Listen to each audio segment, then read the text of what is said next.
First, live, local. This is Fox 12 Now. This is indeed Fox 12 Now, and I'm Greg Nibbler. We are here in the Fox 12 Oregon newsroom. So thanks for joining us. You know, there are a lot of things we can talk about when it comes to arts in Portland, but you combine that with the WNBA and you get something pretty unique. And that's what we're going to be talking about in this segment. We have the artist Hypatia, who actually went around and traveled to a number of different games, like 40 or 50 different WNBA games, to document fashion.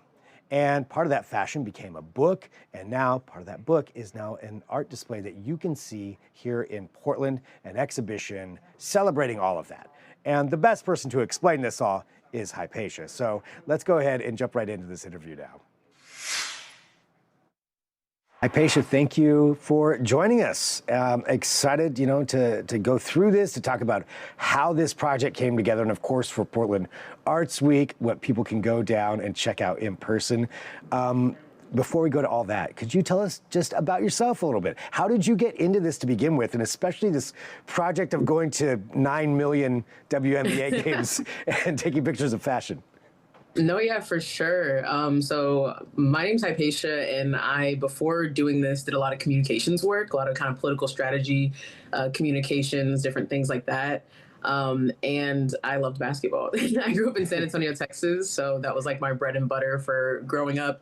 Most of the time, it was like Christmas, and we're watching the Spurs beat whoever they were playing at the time. And so I think kind of having that San Antonio versus LA and San Antonio versus whoever LeBron was playing for at the time really kind of made my love for basketball concrete. And growing up, because the WNBA had 3 different teams in Texas, I kind of got to pick and choose what I followed and kind of what was available for me, even like having a team in San Antonio that eventually moved to Las Vegas and is now like a 4-time championship team. So, I do think it's just always been one of my first loves and something that I really appreciate. And so one of the things that kind of inspired this project was very early on. I live in New York now, but before I moved to New York, I was actually in Texas, and I was working with Equality Texas, specifically around, bathroom bills and trying to get them to not ban trans youth from playing sports. And so while I was there, I kind of got to see a lot of things. I was exposed to a lot of kind of stories, a lot of narratives that kind of weren't true, things like that. And it kind of always stuck with me. And then once I moved to New York and I realized that I had a WNBA team in my backyard again, I was like, wait, there might be something here. So I decided, after doing a little bit of research, I was doing research at Barnard, Columbia's Women's College, and I was actually looking at like 1960s to 1980s Harlem, and kind of looking at how fashion had impacted the way that they had kind of been able to advocate for civil rights, and thinking about the WNBA as this like kind of political space where they're able to kind of push what it means to be a women's athlete forward, and even just like a woman in a workspace or like queer in a workspace. That was something that was really important to me as I was kind of looking for more of a contemporary industry where like queerness wasn't like a whisper or kind of like something that you had to find in like letters of letters of letters, that like in the 60s and 80s, because it was a little bit more classified. Yeah. To say the least. But yeah, and then I kind of stumbled back into my roots of basketball and then was like, oh, there's something here. Not just in New York, especially being from Texas. I was like, no, I think there's something here in general, especially with it being one of the first leagues to have a mandated Pride Night. I was like, I think we can definitely figure out what this impact of like protecting this space has had on either like hyperlocal politics or just like the league in general. So that's kind of what started my 50 plus game road trip. And then the New York Liberty was just so good in 2024 that they ended up going to the championship. So it was crazy to like think back and be like, oh, I actually have watched this team from day one up until their championship game when the confetti is falling, in the arena and then at City Hall. So that if that helps give you a short answer That does. for what I was doing. I mean, I think that's interesting too, just talking about all those different things and how they do all converge, Sometimes it's easy to just say, oh, it's athletics, it's sports, what does that have to do with, other things? But it really is. It's all of that coming together. Yeah, and that's why I was excited to hear about Portland Arts Week, and that this year their theme was sports and art and kind of like this intersection. So I was like, wow, and it just so happened that I was partnering with Don't Shoot Portland, who's an organization in Portland that does a lot of work around gun violence and like helping families in the aftermath and in the advocating beforehand. And then they were interested in kind of giving me the opportunity to activate in the space that's in Expensivized Gallery downstairs, and they were like, let's do it for the whole summer. So it's been up since June 12th, and it's actually closing August 28th. It's just like, even though Arts Week is this weekend, it'll be available for people to kind of check out through the rest of the summer and kind of celebrate not only like Portland's basketball scene, but just like the history of everything. So yeah, and yeah, again, bringing all of that together. And Portland is definitely a basketball town. I mean, Blazers forever, but now Portland Fire back too. So it's kind of perfect timing, having the inaugural season here for the Portland Fire returning. For people who don't know, can you walk us through, going to all those games, what was it you were doing at this, just to explain the project? Yeah. So I'm a photographer and like a mixed media artist. I do a lot of kind of collage work and video, like film, and trying to kind of bridge all of those worlds together. But at least for this project, I was specifically trying to make a photo book, because when I was at Barnard and I was doing research on like the history of women's basketball, I couldn't find any, there wasn't a consolidated space where you could find like a visual reference of women's basketball through time. And so I was like, oh, and then obviously I went to a Liberty game and was like, I think I'm in a living archive. Maybe I can just do that here. So then when I was thinking about the project, I was like, I'll essentially take my film camera with me to all of these games, and I'll kind of document the game as it's going on, but also like document who's attending the games, specifically looking for kind of this like queered expression and like anything that kind of has this more like liberatory gleam to it in terms of the way that people are expressing themselves, with an eye towards more like people who are like me, like Black and queer people. So that was kind of what I did. So essentially, I go to the game. I'm there for like the first hour. I'm like, before the game, I'm walking around with my camera, just trying to meet people, talk to different people, interviewing them about what they're wearing, things like that. And then I'll take their photo. They'll see it in a couple weeks when I get it developed, because obviously it's film. Yeah. And then from there, I just kind of started compiling this archive that ended up being over like 1,200 images for the season. And on film, that's crazy. If anyone shoots film, that's a crazy number. Yeah, that's a lot. Yeah, because each roll is like 20. It's 36 frames. So I was shooting a lot. That's a lot of shooting. But I mean, it clearly paid off and worked out, just of documenting all of this. And did you travel with the team to other games? I didn't travel with the team, but I did specifically follow New York, because I was looking for a way to bridge like sports and fashion. And with New York being the only city that's like a fashion capital and that had a WNBA team, I was like, let me see if that's what I can just kind of, because by going to every game with them, I'll be able to see all the other places, because they go everywhere. So that was kind of the goal behind it. What was one of the most interesting things that you learned by going through this process? I think what was interesting to me was to kind of start to understand smaller markets, if that makes sense. Beyond the basketball part of it, being from Texas, I kind of understand this like blue dots and red spaces kind of ideology. And then going to New York, which is like a complete flip, where you're in like a blue space that has like some red parts, but they're like maybe purple. And then thinking about going to places like Indiana or Minneapolis, or like places that I'd never been before, or even Arizona. There were just some things that for me I was hesitant to maybe go into these spaces, especially because whenever I was traveling, I was usually bringing someone with me who was also very visibly queer. So we were kind of like trying to figure out what that would look like.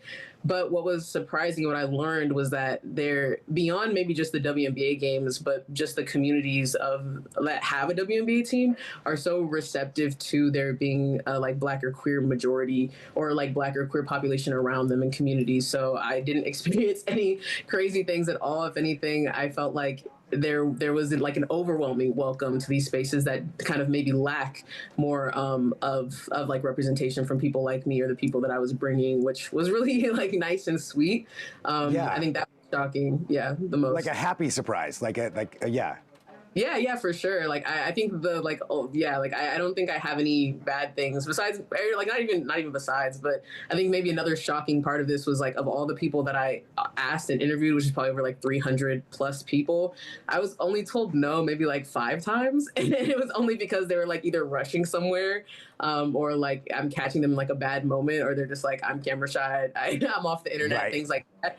But it was literally like I could count on one hand, and that maybe it speaks to, or like the surprising part of that, it speaks to maybe the community that the WNBA has that's so open and so like collaborative and so willing to be a part of something that at the time had never been done before. People were not walking around interviewing people. It was kind of like this like dark horse being like, hey, I'm a random person that just met you, and Yeah. also can I take your photo on Yeah, let me film? take your picture and ask you Exactly. questions. Yeah. Exactly.